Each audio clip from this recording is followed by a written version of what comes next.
bora orar e a gente inicia mais uma importante matéria. Vocês querem compartilhar um pedido específico, rapidinho? Se quiser, pode ficar à vontade. Alguém? Está todo mundo abençoado? Vocês conhecem? Tá bom, então. Bora orar. Pai, eu quero te agradecer, Senhor, te louvar pelos irmãos que já chegaram aqui. Se porventura alguém estiver por vir no caminho, o Senhor possa trazer paz, tirar os obstáculos e que possamos estar juntos aqui, Senhor, no início dessa matéria, de mais uma matéria, mais um ciclo de estudos, que o Senhor possa nos abençoar com a Tua graça, com a iluminação do Teu Espírito em nosso entendimento, que o Senhor possa nos despertar cada vez mais, Senhor, para Te buscarmos através da compreensão bíblica. Ajuda-nos, Tu sabes das nossas dificuldades, conhece as limitações de cada um de nós. Peço que o Teu Espírito Santo nos ajude, Senhor, em todas as nossas dificuldades. Abençoa os nossos irmãos que não poderão vir e nos comunicar, os irmãos que estão fazendo a distância. Estende as Tuas mãos e os alcança também pela gravação, pelo vídeo, Senhor, que eles possam também ser edificados. Mas que o Senhor também possa dar ânimo a todos nós, saúde, que o Senhor possa nos dar recursos financeiros, espirituais, psicológicos, intelectuais. Que nos ajude, nos sustente, nos abençoe e que possamos de fato, Senhor, entender a importância, Pai, de um curso como esse em nossas vidas cristãs e também a nossa vida como um todo. Que o Senhor possa nos abençoar do início ao fim, Senhor, que cada aula seja proveitosa, útil para a nossa vida. Abençoa-nos para o louvor do Teu nome, te peço e te agradeço em nome de Jesus. Amém, Senhor. Graças a Deus. Bom, amados, na página de número 39, os dois, um só, né? E eu não trouxe, não. Então eu vou fazer o seguinte, eu vou ler. Alguma coisa está faltando. Estava leve, né? Mas eu vou ler pouco, e se eu ler o que eu ler aqui, eu leio bem compassadamente para a gente compreender, tá? A gente vai iniciar então a matéria chamada de Bibliologia, né? Aqui, estudo das Escrituras. Então, Bibliologia, ela vai se propor a matéria a estudar, a discutir, a trazer respostas de como que a Bíblia chegou até nós dessa forma que nós temos, né? Quais os processos, quais os materiais usados. Então eu coloquei algumas perguntas até no anúncio lá, não sei se vocês chegaram a ler, né? Aquelas perguntas que elas são fundamentais. E uma das perguntas que muitos fazem, principalmente aqueles que não acreditam na Bíblia, que querem desacreditar a Bíblia, dizem assim, mas como é a palavra de Deus? Como pode ser algo assim confiável, se foi homens que escreveu? Quem garante isso? Quem é que garante que de fato o que está escrito aqui, ou melhor, o que escreveram lá os profetas, os apóstolos, quem garante que é isso aqui que nós temos na mão? Quem garante que isso não foi alterado, mudado? Né? Quem garante que não foi tirado palavras e colocado palavras? Então essas perguntas a gente vai se propor a estar respondendo aos poucos. Eu vou dar uma aula introdutória e a gente vai trazendo algumas informações básicas, mas aí a gente vai percebendo de fato que a Bíblia, ela, aliás, não é um livro, né? Ela já é constituída de 66 livros, 66 na nossa contagem. Se você pega 39 livros do Antigo Testamento e 27 do Novo Testamento. Agora, 39 do Antigo Testamento também é uma contagem para nós. O judeu que considera o Antigo Testamento como palavra de Deus, o Novo Testamento eles não consideram, então eles vão ter esses 39 livros em 22 livros. Por que isso? É o mesmo conteúdo, não difere, né? É porque eles dividem diferente os livros. Nós dividimos de fato livro por livro. Eles, por exemplo, 1 e 2 Samuel, eles têm por um livro. 1 e 2 Crônicas, um livro. 1 e 2 Reis, um livro, né? Então vai diminuindo, porque eles consideram esse que nós dividimos em dois, um só. Então eles têm 22 livros e nós, a divisão, 39 livros. A Bíblia ela não foi escrita em ordem cronológica. Ou seja, por exemplo, onde está Jó? O livro de Jó, vocês lembram? Localizado assim? No começo, no meio ou no fim? No meio, praticamente. No começo ou no meio? E agora? No meio aonde? Entre o meio e o começo. Antes de Salmos, O né? meio é Salmos, né? Salmos é o meio, não é? Então seria mais ou menos no meio da Bíblia. Aí a gente fala assim, então Jó, ele está lá depois de Jeremias, de Ezequiel, né? De todos de reis. Não, Jó ele é contemporâneo de Abraão. E onde está a história de Abraão? Lá no capítulo, final do capítulo 11, início do capítulo 12 é o que começa a história de Abraão. Então olha só a diferença. O primeiro livro da Bíblia, né, é a época que Jó vivia. E Jó está lá no meio da Bíblia, né? Ou no meio da Bíblia. Livro antigo, né? Isso, quase indo para o final do... Não, é no meio da Bíblia mesmo, né? O Salmo é no meio da Bíblia. Eu estou aqui em Salmos, ó. Então mais ou menos a gente tem uma noção aqui. É que é de estudo, então não vai, né? Mas se você pegar aquela Bíblia simples, o Salmo é exatamente o meio da Bíblia.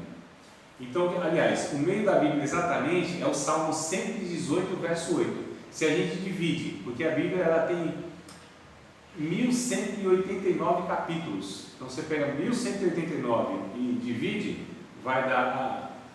Se a gente divide em versículos, aliás, que é mais minucioso ainda, né? A divisão sai mais detalhada. Nós temos 31.173 versículos. E é isso que eu proponho para vocês, para que vocês gravem todos esses versículos até o final do curso. O que vocês acham? Amém. 31.173 versículos. Nós temos então 1.189 capítulos, 66 livros, não é? Aproximadamente 40 autores. Por que a gente fala aproximadamente, não exatamente? Porque tem livros da Bíblia que não tem autor conhecido.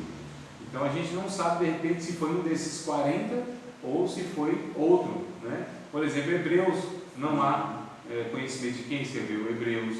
Também Reis, Samuel, Crônicas, são incertos. Há alguns pensamentos, pode ter sido fulano, ciclano e beltrano, mas não se tem a certeza. Mas os que se tem a certeza são 40. Então 40 autores escreveram a Bíblia. De Gênesis a Apocalipse durou 1500 anos. Então desde que o Gênesis foi escrito até o Apocalipse foram 1500 anos para todos esses livros serem escritos. É interessante que esses 40 autores, a maioria não se conheciam, de época diferente, de lugares diferentes, homens totalmente diferentes um do outro. Nós temos desde um semi-analfabeto, um pescador muito simples como era Pedro, até assim um Paulo da vida que era um homem culto no extremo da sua época. Moisés, que foi um estadista, né, um legislador, um cara que formulou leis. Nós temos também Daniel, que trabalhou no palácio de um grande império mundial. A gente tem profetas diversos. Nós temos profeta, por exemplo, que era cuidador de boi, né, boieiro que ele diz, e cultivador lá de Figueira Brava, Sicômoro. Então você tem homens, a gente tem um médico, Lucas, é uma pessoa versada, né, uma pessoa que... Mateus também, publicano. Trabalhou no caso, seria hoje na prefeitura, né? Um funcionário público, que naquela época era um lugar de destaque, né? Então a gente tem assim, diversos escritores, diversos autores em grau de instrução totalmente diferente um do outro, pessoas com várias histórias, de vários lugares diferentes e tal, épocas diferentes, porque os costumes são diferentes. Mas quando a gente pega a Bíblia, ela tem uma harmonia absurda. Eles não combinaram, né? O que o Mateus, por exemplo, escreve aqui em Mateus, ou que o Paulo escreve lá nas suas cartas, não combinou com Moisés que escreveu lá em Gênesis. Mas eles são harmônicos. A Bíblia, ela não se contradiz, não existe contradição na Bíblia. Ela é perfeita, ela é harmônica. Por quê? Porque, embora tenha todos esses agentes humanos, mas o autor de fato da Bíblia é o Espírito Santo, é único. É Ele quem inspirou, é Ele quem moveu, quem conduziu esses todos escritores, né, para que eles pudessem escrever. E a gente vai ver a questão da inspiração bíblica, ou seja, como se deu esse processo, como Deus fez isso, como Deus respeitou a personalidade de cada um, o nível cultural de cada um, ou seja, como Deus respeita cada um desses indivíduos, né? Porque, por exemplo, você pega Lucas escrevendo, que é um médico, a língua grega que ele usa, as palavras são refinadas demais. E aí você pega o Pedro, que também escreveu. É a mesma língua, a língua grega, mas você percebe que são palavras muito mais simples. No português não tem como a gente perceber isso, mas nos originais, na língua grega, você percebe. que as palavras, os termos que Pedro usa, que na verdade parece que nem foi Pedro que escreveu. Pedro ele vai ditando, quem escreve é o Marcos. O Marcos, quem escreve é o Evangelho de Marcos, que era sobrinho de Barnabé. Barnabé que foi quem introduziu Paulo, parece no norte, né? Fulano, que é padre de fulano, de ciclano. Mas é mais ou menos isso aí. Então assim, a gente pensa, por exemplo, quem que escreveu Romanos? Não vale nota, pode falar. Paulo? Eu perguntei primeiro. Tu Não fez uma sei. pergunta agora. Não. Quem foi? Eu já li sobre Paulo escreveu Romanos. Vamos lá? Ver se é isso mesmo? Deixa eu ver. Olha que coisa interessante. Então, Romanos. Algumas Bíblias, elas trazem carta de fulano, tá. Não traz não? Algumas, elas já vêm trazendo aí essa epígrafe, né? Tem lá, carta de Paulo aos Romanos, carta de Paulo aos Filipenses. Na Bíblia de vocês não tem? É que a minha de estudo, ela traz mais detalhado ainda, traz assim, ó, autor. A minha também tem isso. Que é de estudo, né? Então vai ter autor, Paulo, tema, a revelação da justiça de Deus, data, cerca de 57 a.C. Então as Bíblias de estudo, de comentários, já vai trazendo tudo isso detalhado. Mas aquelas mais simples que vocês pegarem, mais simplesinha, que não tem comentário, não tem nada. Aí vai estar lá, carta de Paulo aos Romanos, né? Aí está identificando, deve estar. Qual é a Bíblia da mulher? É a Bíblia da mulher. Então vai ter essas informações do autor. Mas Paulo, não é isso? Sim. Nas primeiras páginas, na primeira página, Roberto, deve ter aí. Depois qualquer coisa eu lhe mostro no intervalo, mas é bem possível que tenha, porque as mais simples do mundo, elas têm a identificação. Essa é um bem corrigida. Sim, não, a questão não é nem a versão. A questão é assim, toda a Bíblia, não, toda a Bíblia, ela vai trazer na primeira página. Ela fala que é de estudo, mas de estudo não. Não tem comentários, né? Mas assim, é Paulo que escreve, pelo menos ele está escrito aí. Né? Aliás, quando a gente estuda a carta, a gente descobre quem que escreve, porque ele dá a assinatura dele. Não estou falando literal, que vai lá e assina. Mas digo assim, tem a fala dele, por exemplo, eu, Paulo, servo do Senhor Jesus Cristo, com Silvano e não sei quem mais. Então, Paulo, está escrito, Paulo que escreveu. Né? Eu, João, o presbítero e tal. Então está lá nas primeiras palavras, tem lá o autor falando que de fato ele escreveu, que são cartas. Né? São esses livros aqui, Filipenses, Colossenses, Romanos, 1ª e 2ª Coríntios, Gálatas, 1ª, 2ª, 3ª João, Judas, Tiago, Hebreus, tudo isso são cartas. Ou seja, foi escrito e foi enviado para alguém. Né? É que hoje falar de carta, vocês são novos, eu acho que o mais tiozinho aqui sou eu mesmo.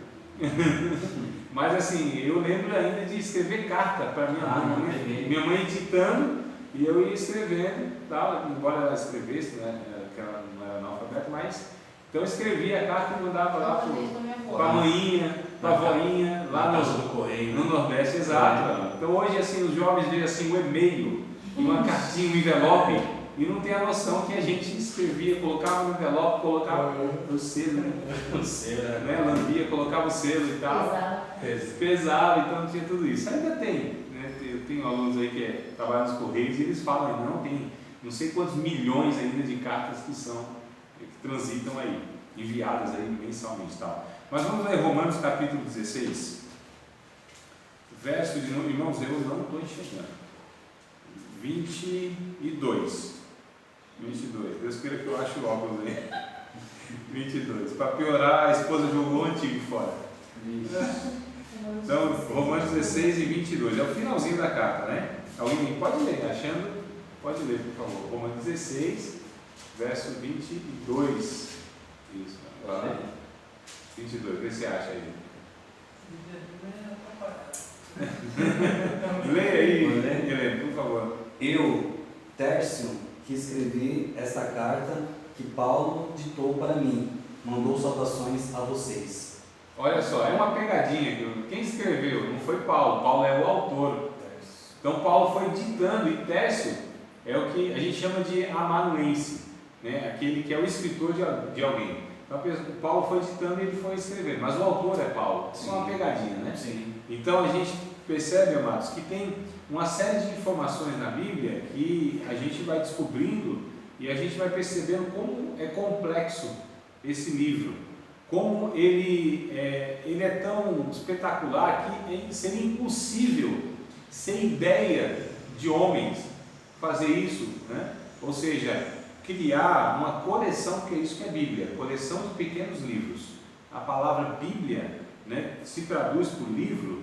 Aliás, vocês vão ver na própria Bíblia escrito Bíblia, né? Essa palavra não aparece, Bíblia, mas aparece no original. Por exemplo, quando a gente lê o Mateus capítulo de número 1, vamos ler? Verso de número 1. Ué, por que a Bíblia chama Bíblia, mas na Bíblia não aparece a palavra Bíblia? Não aparece na nossa língua, né? Mas no original está lá. Mateus capítulo de número 1, versículo de número 1. Pelo menos na minha versão está assim, ó. Livro da geração de Jesus Cristo, filho de Davi, filho de Abraão. Não é isso? Então, está a lista dos antepassados de Jesus. Isso, a lista dos antepassados. É porque a tua versão já é bem diferente, né? Então, mas a maioria não vai estar assim, a NTLH não percebe. Não é possível. A Daiane faltou, mas enviou. Rapaz, eu não vi a Daiane, eu estou livre dessa NTLH. Ela vai assistir aqui, ela vai achar ruim comigo. Mas vamos lá, livro, mas a tradução melhor é livro mesmo, porque no original lá está Biblos. Biblos genesen Jesu Christus, Ruios Davi, Ruios Abraão. Então isso aqui é original, está escrito lá na língua grega, né? Então livro está Biblos, Biblos, que seria livro da geração. Então a palavra aparece no original, sim, a Bíblia, né? E aí a gente vai aprender a palavra Biblos, Bíblia, quais os materiais que foram usados, o porquê desses nomes, porque o pergaminho, né, era escrito primeiro em tábuas de pedra. A Bíblia começa de fato a ser escrita pelo próprio dedo de Deus, irmãos. A gente vai ver isso também. Como é aula introdutória, estou trazendo um monte de informação misturada, né, não desmontada, mas misturada, e depois a gente vai ordenando e colocando cada informação dentro das aulas aí, para ficar até um negócio mais claro. Mas só para vocês entenderem quanta complexidade, é uma ação de Deus, é Deus que começa de fato com os 10 mandamentos a escrever lá. Então a Bíblia foi escrita pelo dedo de Deus. As primeiras palavras foram escritas de fato por Deus, literalmente. Ele escreve lá, né, entrega para o anjo vem e entrega para Moisés. Moisés entrega para a nação de Israel. Olha que coisa interessante. Mais ou menos isso é o começo, eu estou falando de Gênesis, né? Ou os 5 primeiros livros da Bíblia, que Moisés escreve, que a gente chama de Torá, né, que seria a lei. A palavra Torá no hebraico quer dizer lei. Nem quer dizer lei no significado exato, mas se tornou esse conceito de lei. Torá mesmo se traduz por palavra, né? Então, mais assim, quando se fala na teologia Torá, aí já se entende a lei de Moisés, que são 5 livros. E aí no capítulo 20 de Êxodo, por exemplo, está lá as 10 palavras que o Senhor falou a Moisés, que nós chamamos de 10 mandamentos, mas não aparece 10 mandamentos, aparece as 10 palavras. Não matarás, não roubarás, não adulterarás, não tal. Então o que acontece? A semelhança do início, lá no final do Apocalipse, Deus, o Pai, dá a revelação para Jesus, Jesus dá para o anjo dá para João e João entrega para a igreja. Olha que coisa interessante. Então, numa ponta é o mesmo processo, na outra ponta o outro processo semelhante a esse. Ou seja, é Deus que faz isso, é Deus que inspira, é Deus que ele gera, né, todas essas palavras, ou por meio desses homens, ou nesses homens, e eles escrevem. É tão interessante a gente ver essa ação de Deus, assim, que é Deus que faz isso, não foram esses homens que falam, não, eu vou escrever alguma coisa aqui e deixar registrado. Alguns deles, na verdade, nunca pensaram que as suas palavras iam ser escritas, né? A gente tem profetas, por exemplo, que nunca escreveram livros. Diversos profetas que não escreveram livros. Eles profetizaram em outras pessoas que e escreviam os livros. E assim, essas profecias eram todas geradas pelo Espírito Santo de uma maneira que o mesmo Espírito, ele de alguma maneira conduzia os outros homens para registrar essas palavras que os próprios profetas não tinham a intenção de registrar. O que a gente percebe nesse estudo, que a gente vai perceber, tomara que a gente tenha essa clareza depois do estudo, senão eu vou ter falado com o professor, né? Se vocês não entenderem isso, é que Deus de fato, em cada palavra, em cada verbo, é Deus que decide tudo isso. Não sei como eu disse, respeitando todas essas diferenças e personalidade de cada um, mas Deus de fato, Ele quer, aquilo que Ele quer que os homens escrevam, os homens escrevem. Mas não é que Deus vai ditando. Pedrão, vem cá que eu vou falar para você. Escreve isso, isso e isso. Não é assim. Mas de alguma maneira, Deus dentro desses homens gerou esse desejo e os conduziu nisso. Até em verbos. Olha só, porque a gente vai ver, se fosse um verbo diferente escrito, daria outro sentido, ou não teria um efeito. Então olha só, até a conjugação de verbos, é Deus que conduz esses homens. É um negócio fantástico, então, né? tipo assim, eles escreviam, mas não sabiam o porquê eles estavam escrevendo, que ia gerar uma Bíblia assim pra gente, assim. Isso, não. Eles estavam escrevendo. Não havia essa intenção, não era intencional, assim. Não havia assim, esse propósito de fazer isso. Por exemplo, Paulo escreve as cartas Colossenses, Filipenses, para enviar para as igrejas, porque ele tinha plantado igrejas, né? E ele então foi escrever. Primeiro aos Coríntios, Paulo escreve como o resultado de perguntas dos irmãos. Então os irmãos foram perguntando. O capítulo 7 de 1 Coríntios, por exemplo, está lá, vocês estão me perguntando sobre isso, isso e isso, sobre o casamento. Então é assim, assim. Ele foi dando instruções à medida que os irmãos tinham dúvida. As cartas de Paulo surgem através dos problemas, dos pecados e das dificuldades que aquelas igrejas tinham. Olha como surgem essas cartas, né? Então tinha lá uma demanda, tinha lá uma dúvida, Paulo lá escrevia e orientava eles. Então essas cartas foram se tornando circulares. Colossenses, Filipenses era lida nessa igreja, enviado para outra igreja, algumas igrejas eram perto uma das outras, né? A gente chama aquelas 7 igrejas da Ásia, eram 7 igrejas de fato, na Ásia Menor. A distância maior de uma para outra era de 50 quilômetros. Então eram perto, relativamente perto, né?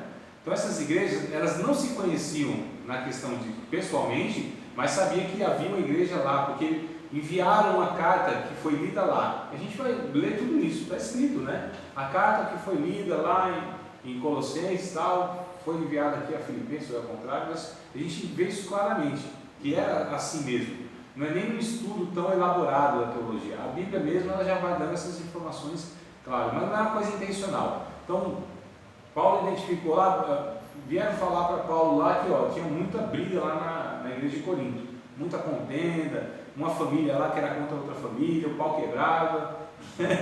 E aí Paulo então vai escrevendo essa carta para eles. Corinto, não é assim, Paulo, tem pecado aqui também. Então tinha assim um leve trás. Estou brincando. Igual em Colossenses também, que o povo estava se adorando outros deuses, deixando de adorar a Deus. Todas essas cartas têm algum problema que Paulo tem que orientar para tá corrigindo essas heresias, Fábio. Todas. Se pega a primeira de Romanos até a última, que eu não lembro qual é direito, mas todas elas são resolvendo problemas. Heresias. Gálatas foi escrito para os legalistas, para combater o legalismo. Vocês começaram pela graça, pelo Espírito, agora estão acabando pela carne, né? Vocês são desgraçados. Quem vos fascinou a fazer isso aí, né? A desprezar? Você quer voltar à lei de novo? Então Paulo ele vai sempre corrigindo alguma coisa, sempre dando uma orientação. A carta de Filemão, que é bem pequenininha, acho que é um capítulo só, capítulo único que a gente... Vocês sabem que tem Filemão, né? Sim, que bom.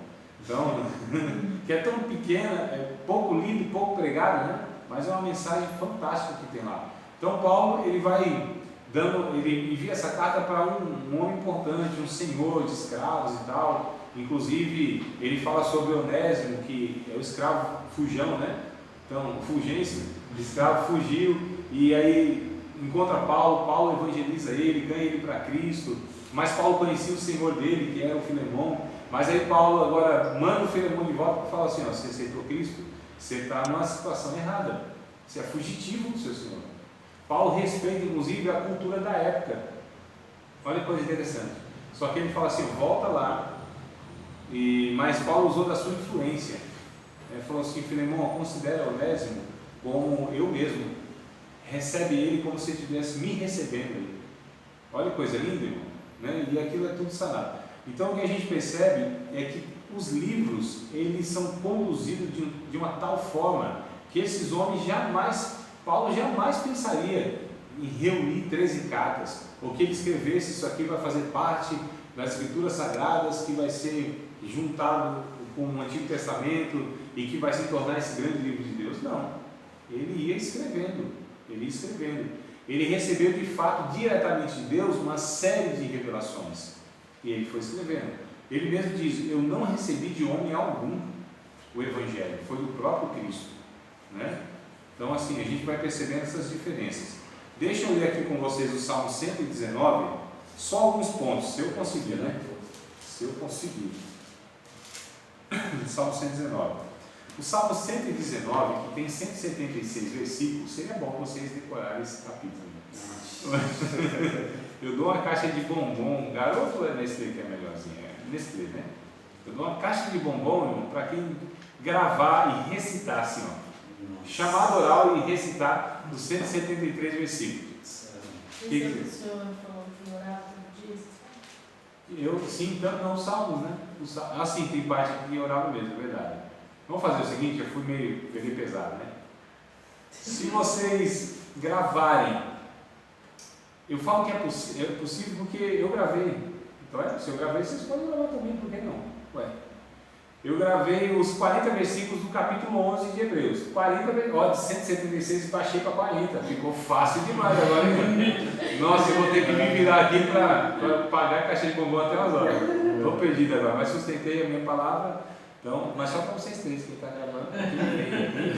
Então vocês três aí têm aí um desafio de, antes que acabe a matéria, daqui umas 4 ou 5 semanas, gravar os 40 versículos e recitá-los, uma atrás da outra. Ora, a fé é o fim, o fundamento das coisas que se espera, a prova das coisas que se vê. Pela fé entendemos que os mundos foram criados pela palavra de Deus, de maneira que aquilo que foi feito, então dá para gravar. Pode ser na minha versão também? Pode ser em qualquer versão. Em qualquer versão, mas a sua eu vou dar a caixa que é inferior lá. Então eu vou decorando a minha e na nova versão também. Eu vou dar da arco. É arco, né? Tem um arco, né? Arco tá bom. Tá bom, é boa, é boa? Não, então eu vou dar essa daí. Essa aí, segunda linha, mano. Até a Gabi não merece aí. Nestlé é só para quem. Então vamos lá, irmão. Salmo 119. Bem-aventurados os que trilham caminhos retos e andam na lei do Senhor. O Salmo 1. O verso de número 4. Tu ordenaste os teus mandamentos para que diligentemente os observássemos. 9. Como purificará o jovem seu caminho, observando conforme a tua palavra? Verso 11. Escondi a tua palavra no meu coração, para não pecar contra ti. Verso 18. Desvendo os meus olhos, para que possa contemplar as maravilhas da tua lei. Só não vou chegar, meu Deus do céu. Ô meu pai, está embaralhando aqui, está desfocando. A máquina já está zoada, desfoca. Não vai dar. Depois com óculos eu vou recitar. O que eu quero falar para vocês é que todo esse Salmo 119 é a declaração de Davi pelo amor à palavra de Deus. Isso aqui é uma poesia, é uma declaração de Davi, como ele ama a sua palavra. Então eu vou lendo e vai desfocando, né? Vai embaçando assim. É a idade, então não era assim uns 2 anos atrás, não era assim. Então o que acontece? Por exemplo, o Salmo 119, verso 99. Ó quanto amo a tua lei, é a minha meditação em todo dia. Salmo 119, verso 100. Eu sou mais sábio do que os velhos, porque medito nos teus testemunhos. Salmo 119, verso 87. Eu vou me corrigir, tá? Se eu estiver falando errado. Ó quanto amo a tua lei, a minha meditação em todo dia. O Salmo 119, verso de número 87? 97. É 97. Falei 87? É 97. Isso. Ó quanto amo a tua lei, a minha meditação em todo dia, não é? E o 99? Tenho mais entendimento do que os velhos, Não é isso? Porque medito nos teus testemunhos ou estatutos. O 100. Entendo mais do que os antigos, porque guardo teus preceitos. Isso, 105. Muito conhecido. Lâmpada para os meus pés é a tua palavra e luz para os meus caminhos. E por aí vai. Então é a declaração do Davi pela palavra de Deus. Então são 176 versículos que ele vai recitando o amor que ele tem pela sua palavra. E a gente vai trazer outros textos mais que vão falando da importância da palavra de Deus para as nossas vidas. O Judas, o verso de número 3, irmãos, é muito interessante. Eu acho que é o melhor versículo que nós temos, pelo menos o que eu conheço, né? Que eu conheço e o que eu lembro agora. É o melhor versículo para a gente ter essa noção de que, de fato, os homens não escreviam o que eles queriam. Judas o quê? O verso 3, capítulo único, né? Então, olha só, preste atenção no que eu vou falar antes que a gente leia. Esse versículo, para mim, é o que dá mais clareza nesse entendimento que os homens não iam lá e escreviam o que queriam. Por trás, lá no íntimo, era o Espírito Santo que estava conduzindo. Então, o verso 3 de Judas, o Judas vai dizer assim: amados, quando eu fui escrever a vocês a respeito da comum salvação, eu tive por necessidade escrever-vos e exortar-vos a batalhar pela fé que uma vez foi dada aos santos. O que ele está dizendo? Ele foi escrever sobre um assunto, sobre a comum salvação. Mas foi mudado esse desejo dele. E ele começou a escrever pela fé, ou seja, de uma forma apologética, né? Que defendesse a fé que uma vez foi dada aos santos. Então aqui a gente percebe que humanamente ele foi escrever sobre algo que era algo que se relacionava a Deus, mas houve um desejo dele de escrever outra coisa. Aqui é uma clareza de que, de fato, os homens não escreviam aleatoriamente. Deus estava, né, de alguma maneira, os inspirando, os conduzindo. 2 Pedro, capítulo de número 1, vamos ler o texto, versos de número 20 e 21. E aí a gente vê essa questão de inspiração, né? Segunda carta de Pedro, 2 Pedro, capítulo de número 1, verso de número 20 e 21. Porque a profecia nunca foi produzida por vontade de homem algum. Porque a profecia nunca foi produzida, olha só, por vontade de homem algum, e nem é de particular interpretação. É 2 Pedro, não é a primeira não, é 2, capítulo 1, verso 20 e 21. Porque a profecia nunca foi produzida por vontade de homem algum, e nem é de particular interpretação, mas os homens santos de Deus foram movidos. É porque talvez a tradução esteja diferente, né? Não, eu estava no 2. Estava no 2? É 1, isso. Agora eu estou no 21 já. Mas os homens santos de Deus foram, a palavra deve estar inspirados, só em TLH que deve estar diferente. Está movidos, está soprados. Nenhuma mensagem profética veio da vontade humana, mas as pessoas eram guiadas pelo Espírito Santo. Então a palavra é guiada, na sua qual que está aí? Inspirados pelo Inspirados. Espírito Santo. A maioria vai estar inspirados. Tá. Então, inspirados, guiados, movidos, soprados. São geralmente esses quatro termos que são usados na tradução, né? Na tradução do original. No original vai estar Theopneustos. Olha só, Theopneustos. Theo é Deus. Pneustos é soprar. Lembra o pneu? Não é? Exato, porque o que é o pneu? Se não o acúmulo de ar, né? Pneumatologia, pneumonia, né? Pneumonia, que é a doença do pulmão, do ar, da respiração. Então, pneuma refere-se a espírito, que é sopro, que é ar, né? Pneu é ar. O sufixo ma, que vem depois, pneuma, quer dizer o ar em movimento. É a dinâmica do ar, do vento, do sopro. Essa é a ideia. Da mesma forma que Deus soprou nas narinas do homem lá na criação, dando vida, também Deus deu vida espiritual, e soprou esses homens, e os conduziu, e os guiou, e os inspirou, que a palavra não é melhor inspirar, e depois a gente vai ver isso, mas os conduziu. Então a palavra movidos traz a ideia de um barquinho à vela, lembra que foi na aula passada? Um barquinho à vela que era conduzido pelo vento, soprado pelo vento. Então esses homens foram guiados por Deus, soprados por Deus, inspirados por Deus, guiados, conduzidos, né? É Deus os movimentando no sentido do entendimento, essa é a questão, no sentido mesmo das ideias. Então Deus foi soprando na mente desses homens. Olha que coisa interessante, aqui há um mistério muito grande que a gente não pode descobrir. Como que Deus fez isso e respeitou então todas essas diferenças? Deus fez, Deus é Deus, é soberano. É por isso que a Bíblia é um livro inigualável, é um livro que não tem comparação com nenhum outro livro produzido pelos gênios da história. E nós temos, né? A Ilíada de Homero, nós temos escritos de Sócrates, Platão, Aristóteles, nós temos vários escritos antigos aí, mas nenhum se compara com a Bíblia.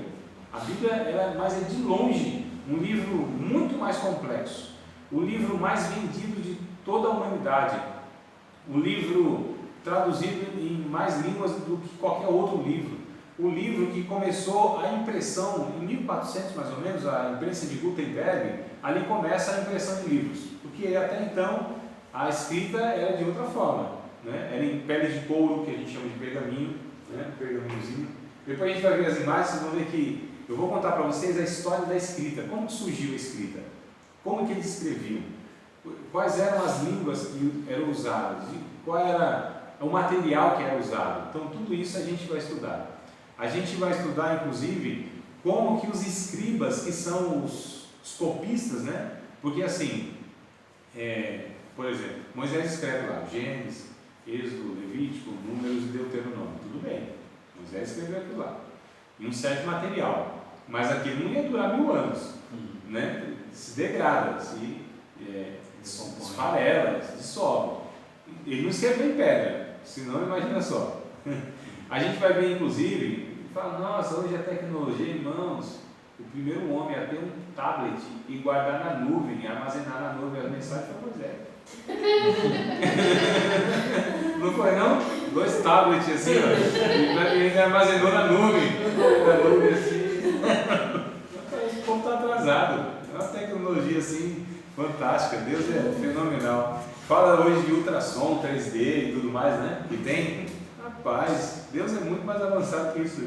Lá no Antigo Testamento, Deus disse para Raquel: vai ter 2 filhos, vai ser 2 homens, e eu vou contar a trajetória e qual é a personalidade deles. Fala para mim qual é a medicina que tem a capacidade de fazer isso. Então está tudo atrasado esses homens aí, né, em relação a Deus.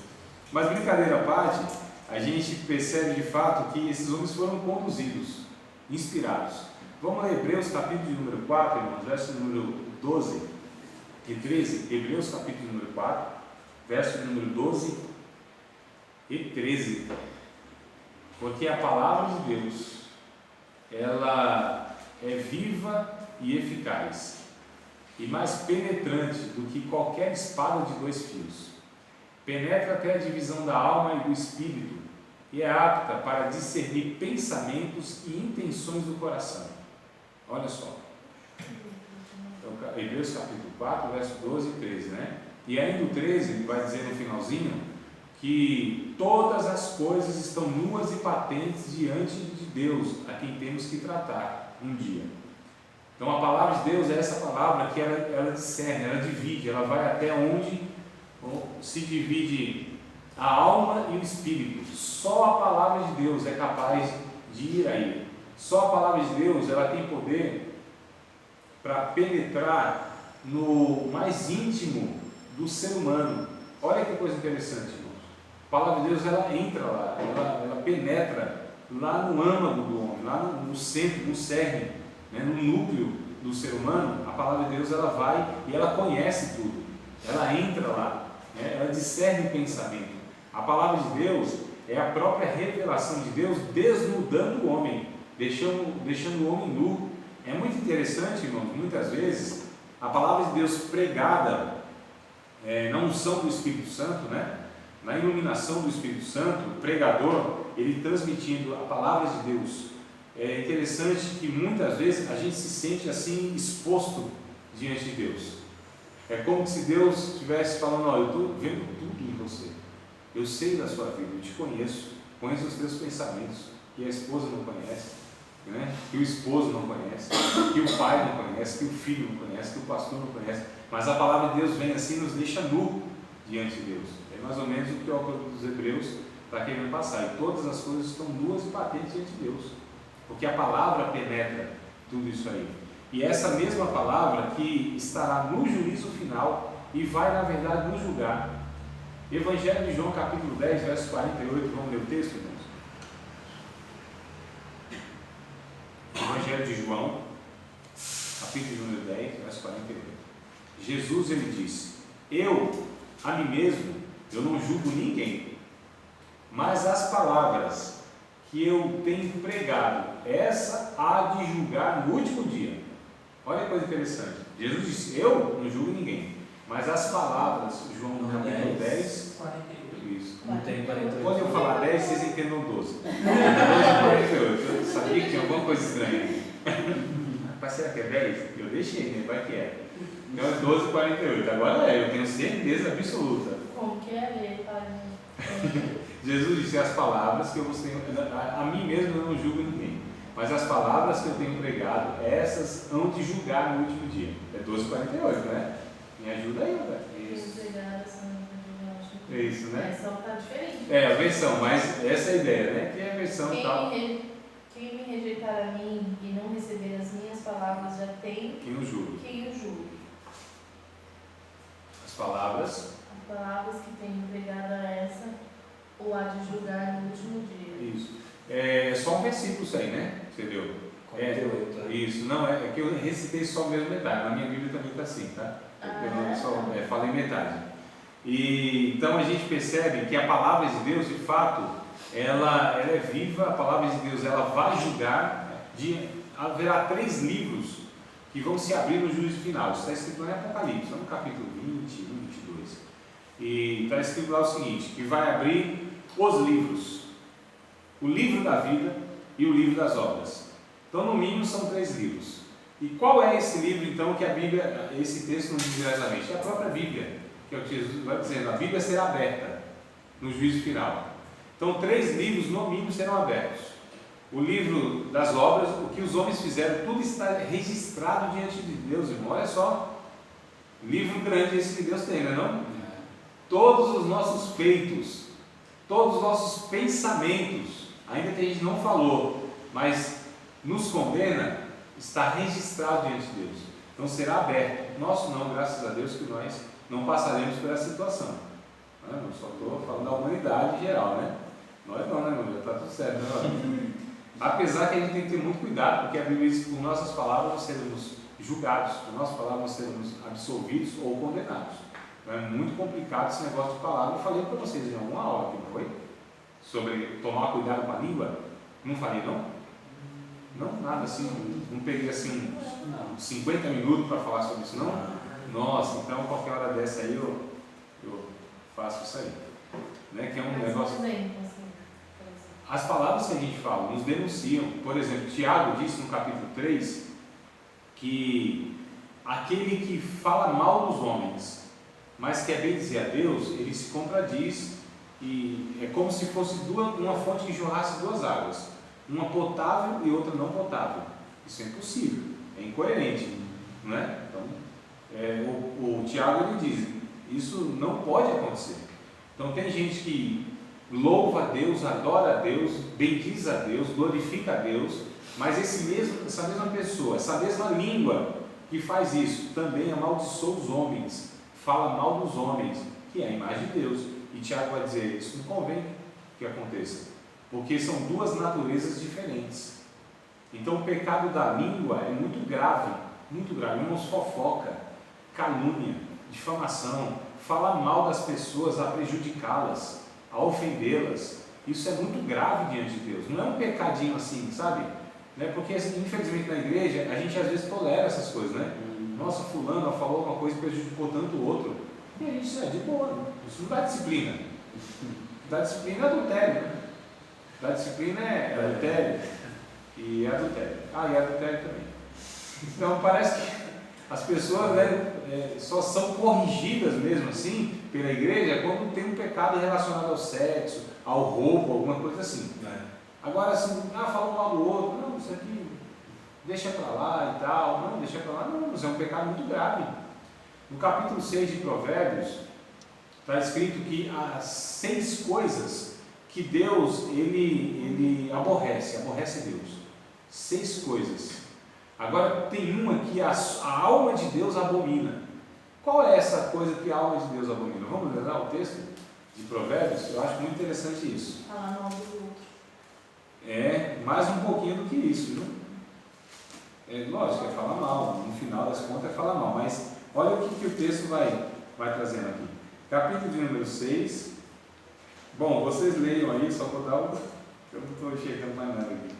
Do verso 17, aliás, do 16, 17, 18 e 19. Então, Provérbios 6, do 16 ao 19. Quem estiver enxergando, leia, por favor.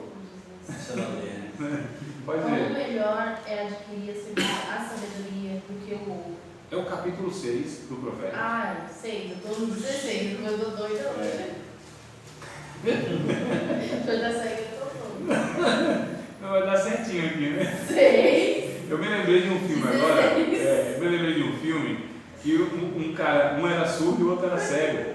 Uma comédia antiga que tinha, vocês lembram disso? Rapaz, não. Cego, surdo, louco, Cego, surdos e loucos, esse é um filme aí. Rapaz, tá um pior que o outro. 6 e 16. Mas vamos lá, velho. Estas 6 coisas o Senhor odeia, e a 7ª sua alma abomina: olhos altivos, língua mentirosa, mãos que derramam sangue inocente, o coração que maquina pensamentos perversos, pés que se apressam a correr para o mal, a testemunha falsa que prefere mentira, e o que semeia contenda entre irmãos. Olha só, então você falou de 6, né? E a 7ª é essa. Você falou de 6 e a 7ª é essa última, que é o que Deus abomina. Semeia contenda entre os irmãos. Por quê, irmãos? Porque esse semear contenda destrói o corpo de Cristo. Né? Esse fomentar, essa questão de estar nos bastidores, a boca pequena, no cochicho, né? Essa questão assim, de falar mal mesmo, falsidade, porque eles convivem junto. Mas eu não quero nem entrar nessa questão que vai dar pano para manga isso aqui, né? E vai ter texto bíblico até umas horas assim, dando uma advertência séria para as pessoas que vivem, então, com essa prática aí pecaminosa, usando a língua de uma maneira a ser inflamada pelo inferno, que é o que Tiago diz. É um pequeno membro, como uma faísca que incendeia todo o bosque, e ela é inflamada pelo inferno. É um negócio muito grave. Mas a questão da palavra, né? Voltar mesmo da palavra. Então a palavra de Deus, ela traz vida. Capítulo 6 de João, verso de número 63. Agora deixa eu pensar direitinho aqui, se os textos não escreveram. 6,63 de Evangelho de João, 6, esse é 6 e 63. Não é 16, é 6 e 63. Jesus disse que as suas palavras eram espírito e vida. É isso mesmo, né? 6,63. Espírito que vivifica. Isso. É o que vivifica a carne para nada aproveitar. O Espírito é o que vivifica, a carne para nada aproveita. As palavras que eu vos disse são Espírito e vida. Isso, olha só. Então as palavras de Cristo é espírito e vida. Essa palavra, irmãos, que é o próprio Cristo. Então quando a gente fala da Bíblia, o que a Bíblia ela traz como ensino principal? O que a Bíblia ela intenta passar como mensagem? O Cristo.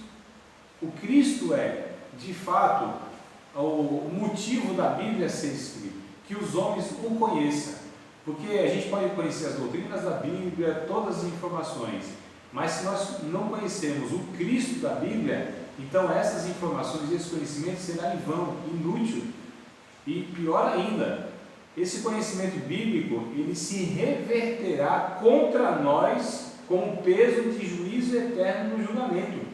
Porque se conhecemos mais a Bíblia e menos praticamos em Cristo, nós somos mais culpados, porque pecamos contra o maior conhecimento.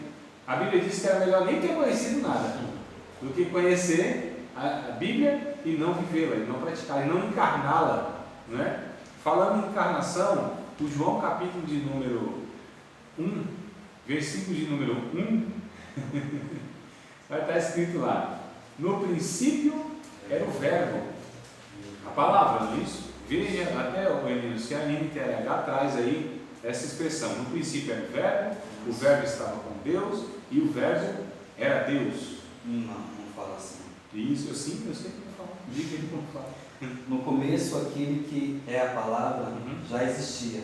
Ela estava com Deus e era Deus. Olha só, aquele que era a palavra. E o verso 14, como está escrito aí? Porque na maioria das nossas Bíblias está escrito assim: o verbo se fez carne, habitou entre nós, cheio de graça e de verdade. Não é isso, Roberto? Tá? Mais ou menos. Habitou entre nós, e vimos a sua glória, como a glória do unigênito do Pai, cheio de graça e de verdade. Verdade. Aí, como está no Aqui, quando fala verbo, fala a palavra. palavra também. A palavra se tornou um ser humano e morou entre nós, cheio de amor e de verdade. Olha só que clareza, até melhor, né? A palavra se tornou um ser humano, que é o próprio Cristo. Ele me odeia, né?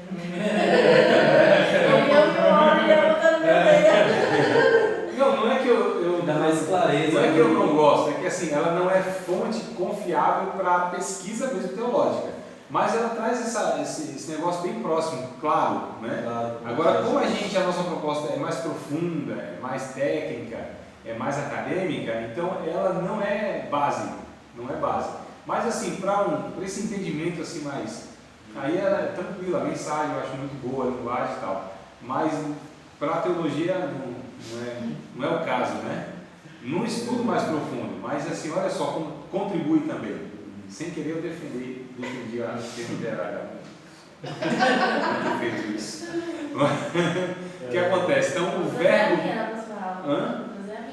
Pronto, vai ser um complô para mim. Aceitei já. Aí já, pronto, eu estou vendo que já estão querendo me afrontar. O que acontece, irmãos? Então o verbo se fez carne, né? Se tornou ser humano. Então a própria palavra é o próprio Cristo, que é a verdade.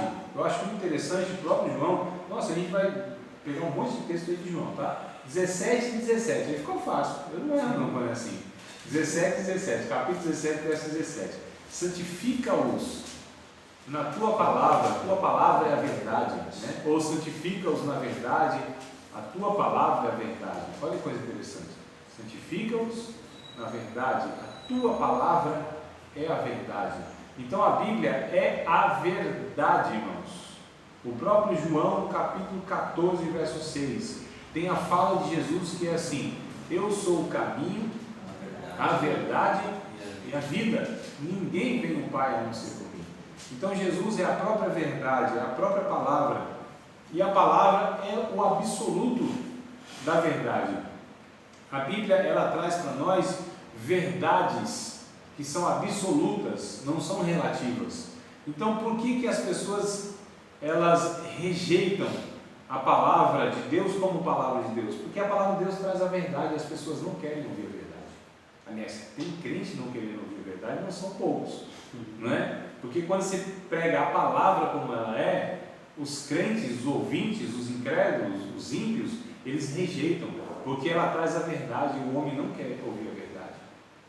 Não quer. A natureza pecaminosa rejeita a verdade, né? A verdade confronta. A palavra de Deus, ela nos mostra, ela nos desnuda, ela nos deixa pelados diante de Deus, para usar a palavra, a linguagem da NTLH. Então ela nos deixa assim, de fato exposto diante da santidade de Deus. Então é essa palavra que nós queremos estudar, e nós vamos perceber de fato, amados, que essa palavra, o capítulo de número 24 de Mateus, verso 35, 24 e 35. Eu tenho quase certeza que eu não erro nessa. 24 e 35. Jesus disse: passaram os céus e a terra, mas as minhas palavras não vão passar. Não hão de passar, né? Sim. Então olha só, 24 e 35 de Mateus. Passarão os céus e a terra, mas as minhas palavras, elas não vão passar. Isaías capítulo 40, versos de número 8, eu acho muito interessante também esse texto. Isaías, capítulo de número 40, versículo de número 8. Murcha a erva, caem as flores, mas a palavra de Deus, ela, capítulo 40, versos de número 8. É isso mesmo? Isso mesmo. 40. Pode ler nessa versão aí, estou gostando dela. A erva seca, a flor cai, mas a palavra do nosso Deus dura para sempre. Olha só. Então, as palavras, né, da Bíblia Sagrada, elas são eternas, elas são para todo sempre, elas são imutáveis, porque é a palavra do próprio Deus que não muda. Então, o que ele falou, é até o capítulo, Números capítulo 23, se não me falha a memória, não lembro o versículo, deve ser 18, alguma coisa assim. Ele vai dizer que Deus não é homem para que minta, e nem filho do homem para que se arrependa. Porventura diria eu e não cumpriria, falaria e não faria, né? Então, essa palavra que é imutável, palavra que é a palavra de Deus. O profeta ou os profetas, por exemplo, no capítulo 23 de Jeremias, verso de número 29, então 23 e 29 de Jeremias, olha que coisa interessante. Não é a minha palavra como fogo, diz o Senhor, e como um martelo que esmiuça a penha. Então não é a minha palavra como fogo, diz o Senhor, e como um martelo que esmiuça a penha. O Ezequiel, se não me falha a memória, ele vai dizer assim: terra, terra, terra, ouve a palavra do Senhor, né? Oi? Então, é só assistir de novo o vídeo que vai gravando tudo isso aí. Irmãos, eu só dei alguns poucos versículos aqui do que a própria Bíblia fala da importância dela mesma, né? A palavra de Deus. Os profetas, os relatos, assim, muitas vezes está escrito assim: veio a palavra do Senhor a Jeremias, veio a palavra do Senhor a Isaías, veio a palavra do Senhor. Então é a própria palavra de Deus que vem a esses homens, e eles escrevem, e eles profetizam. Então a palavra de Deus, ela é fundamental, ela é essencial para um cristão crescer em Cristo, amadurecer em Cristo. O 1 Pedro, capítulo de número 1, vamos ler o texto lá, eu vou devagarzinho então, capítulo de número 2, não sei se eu falei, mas é 2. 1 Pedro, capítulo de número 2, versículo de número 1 e versículo de número 2. Eu acho muito interessante esse texto também, falando a respeito aí da palavra de Deus. Capítulo 2, verso 2. Deixando toda a imundícia. Na sua, vai ler a sua primeira, depois vai na nossa. 1 Pedro 2, capítulo 2, verso 1 e 2. Verso 1 e 2. Portanto, abandonem todo o que é mal, toda mentira, fingimento, inveja e críticas injustas. Sejam como criancinhas recém-nascidas, desejando sempre o puro leite espiritual, para que bebendo dele, vocês possam crescer e ser salvos. Isso. Então, na versão da irmã Roberta, na minha também, e na grande maioria, na maioria das outras, vai estar mais ou menos assim: deixando todo fingimento, malícia, né? Tudo isso que é ruim mesmo. O verso 2 vai estar: desejar afetuosamente ou ardentemente, dependendo assim, ardentemente ou afetuosamente, o leite racional não falsificado, para que por ele vocês possam ir crescendo, que é a própria palavra de Deus. Olha que coisa interessante. Tiago, capítulo de número 1, versículo de número 21, 22, 23, 24, 25, 26, 27. É muito interessante o que Tiago traz aí a respeito da palavra de Deus. Tiago, capítulo de número 1, verso 21 em diante. Deixando toda a imundícia, acúmulo de malícia, recebei a palavra de Deus enxertada em vocês, em vós, né? E não sede somente ouvintes esquecidos da palavra de Deus, mas o fazedor, aquele que ouve e faz. Porque aquele que ouve e não pratica é semelhante ao varão que olha o seu rosto no espelho natural. Ele olha, foi se esqueceu de quem era, mas aquele que ouve atentamente para a palavra da lei, esse é bem-aventurado no seu feito. Acho que foi até verso 26, alguma coisa assim, não sei. A questão é, a palavra ela foi enxertada em nós, ela pode salvar a nossa alma. Então essa palavra que é poderosa, essa palavra que pode não só nos salvar, mas nos manter salvo. A palavra que nos purifica. Aliás, eu devia ter lido, a gente já estava lá, né? Em Pedro, só para não dar fadiga, vocês têm que voltar em Pedro de novo, mas vamos voltar em Pedro de novo, capítulo 1. Eu acho que é verso 23, me ajuda aí, Ana. Eu acho que é 23, que nós somos gerados de novo pela palavra, se não me falha a memória, é 1 Pedro 1 e 23. Fomos gerados novamente por essa palavra, né? 1 Pedro 1 e 23. Pode ler aí, Helena, em voz alta, por favor. 1:23, né? Isso. Pois vocês, pela viva e eterna palavra de Deus, nasceram de novo, como filhos de um Pai que é imortal e não de pais mortais.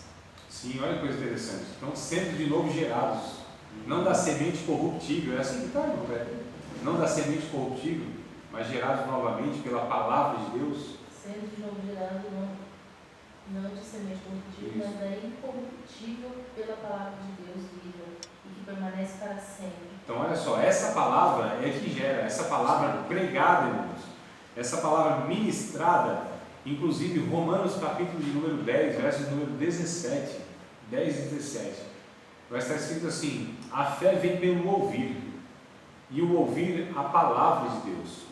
A tua versão acho que vai estar a pregação de Cristo. Então, a fé vem pelo ouvir, e ouvir a palavra de Deus. Olha que coisa interessante. Então, a palavra, a Bíblia Sagrada, ela nos traz fé, gera fé, nos alimenta. A palavra de Deus, de fato, é alimento, é comida, né? O profeta Ezequiel, ele recebeu uma visão. É isso aí, vamos ver se é isso mesmo. Portanto, a fé vem pelo ouvir a mensagem. A mensagem vem por meio da pregação a respeito de Cristo. Isso. Então, olha só, gera fé. O profeta Ezequiel, ele teve uma visão, lá nos primeiros capítulos, acho que número 2, 1 ou 2, ele teve uma visão e foi dado um rolo para ele, e que ele comesse esse rolo, né? E é interessante que esse rolo, que a gente vai ver, que a palavra de Deus era escrita em pergaminhos, que são os rolos, né? Pergaminhos que é pele de cabra, de outros animais, a gente vai ver isso aí. Então é esse rolo que ele recebe, né? Ou seja, a palavra de Deus, a mensagem de Deus. Deus come, e quando ele come, aquilo é doce na sua boca, mas quando entra no seu ventre, aquilo se torna amargo. Então, a palavra de Deus, ela é agradável, ela é doce, ela é prazerosa, mas quando ela entra no âmago do homem, aí vem essa questão do confrontamento, da confrontação. Nem sei se existe a palavra confrontamento.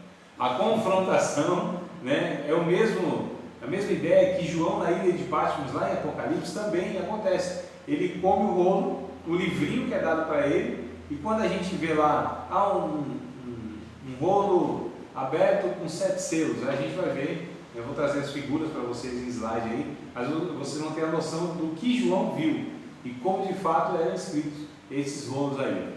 Irmãos, a gente leva aqui, 66 livros, mas era um rolo dessa lata, assim, né? As pontas de madeira, alguns quilos de pele enrolada, então assim, era um livrinho por vez, e era lido. Capítulo 4 de Mateus, se não me falha a memória, Jesus no dia de sábado entra lá na sinagoga e é dado para ele o rolo, né, de Isaías, e ele abre o rolo, olha só, ele abre o rolo assim e lê justamente o capítulo 61 de Isaías lá, né, é o que está escrito. Então a gente já percebe assim, a gente vai ter essas informações. Eu acho que vai ser muito interessante essa matéria. Acredito que vai trazer aí para a gente assim, informações bem interessantes, proveitosas, e vai, inclusive, irmãos, nós vamos ter muito mais argumentos, porque qual que é a questão das pessoas que não acreditam na Bíblia? Quem me garante que é a palavra de Deus? Nós vamos ter argumentos. A gente vai ter material para responder essas pessoas, né? Então essa matéria acredito que vai ser muito importante aí. Vocês têm alguma pergunta fácil e rápida? Antes que a gente acabe?